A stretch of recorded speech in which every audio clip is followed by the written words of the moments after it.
Santa Claus removed a small, leather-bound book from the shelf in his study, carefully sat it upon his desk, and touched the mark inlaid upon its cover.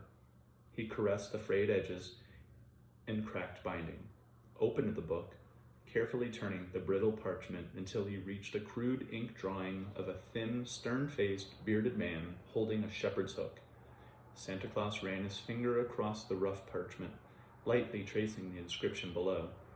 "Charity unto others brings its own reward," he whispered. He looked out from his window across the Mediterranean Sea, the last vestiges of sunlight glittering across the waves. He closed his eyes, inhaled the warm, salty air, and made himself remember the flame as his prison burned, remember the screams as Ragnarok consumed all in hell, all in Asgard, remembered his wife's very soul burning before his eyes. "The flame licked my flesh," he whispered, talking to the book, but there came no end, no relief for my torment. I watched until all was consumed, until I stood alone, the only soul amongst a world turned to ash and blackened bone. God, the one God above, sent down her angels, the Valkyries, and they carried me away to Midgard, left me naked to roam the earth. For years I wandered aimlessly. I forewent food and drink, bore the elements, all in the hope I would perish, even threw myself from great cliffs, all in vain, for my flesh would not die. Krampus found me, forced me into servitude, me, the son of Odin, a slave to a low-caste demon. I did not care, did not feel. Hollow of heart and soul, I came to believe this to be my fate, my penance, that I have been spared to bear the torment, not just for my own vanity and arrogance, but for that of all my forebears. I was lost, dead in all but flesh. He gently closed the book and clutched it to his chest. Your words, St. Nicholas, your words found my soul, reminding me of the days before Ragnarok, before hell, before all the scheming, treachery, and petty games of the gods, of a time when I roamed the land, charitable and gracious, seeking the simple joy of raising the spirits of the downtrodden, the only time I ever truly knew happiness. I thought I would find you here. Santa turned. A thin woman with flowing white hair and ageless eyes entered the room.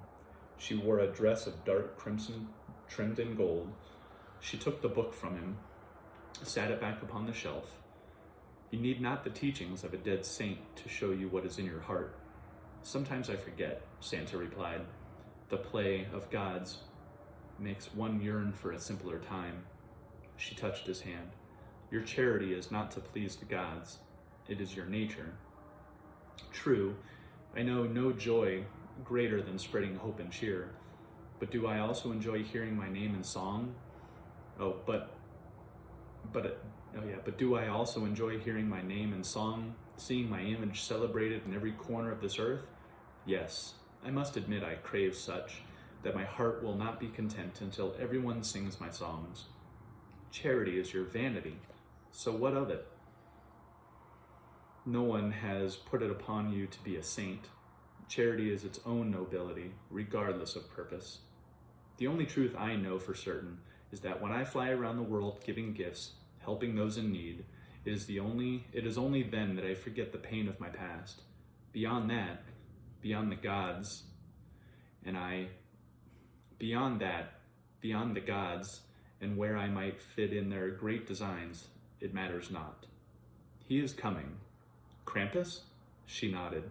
The signs are in the bones. I knew he would. I believe it will be soon. I am ready.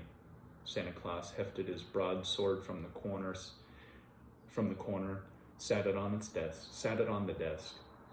Did the bones give away any other secrets? No. Do you fear him? He can do me no injury. The gods have seen to that. Why then do I read worry upon your brow? It is the sack I fret over. He could bring it harm. I do not know where I could ever find another of its like. Then you must see he does not escape. He will not this time. This last of Loki's treachery will die with him. All right, so we're going to go back to the images that were at the beginning.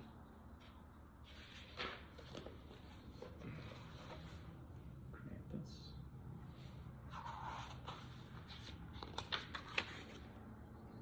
Jesse and Isabel.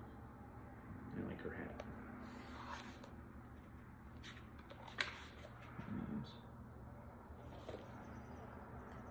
Perfect Santa Claus. I guess that's the lady he's talking to at the end of the chapter.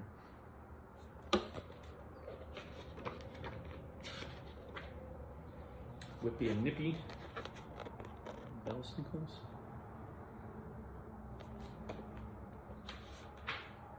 And Makwa.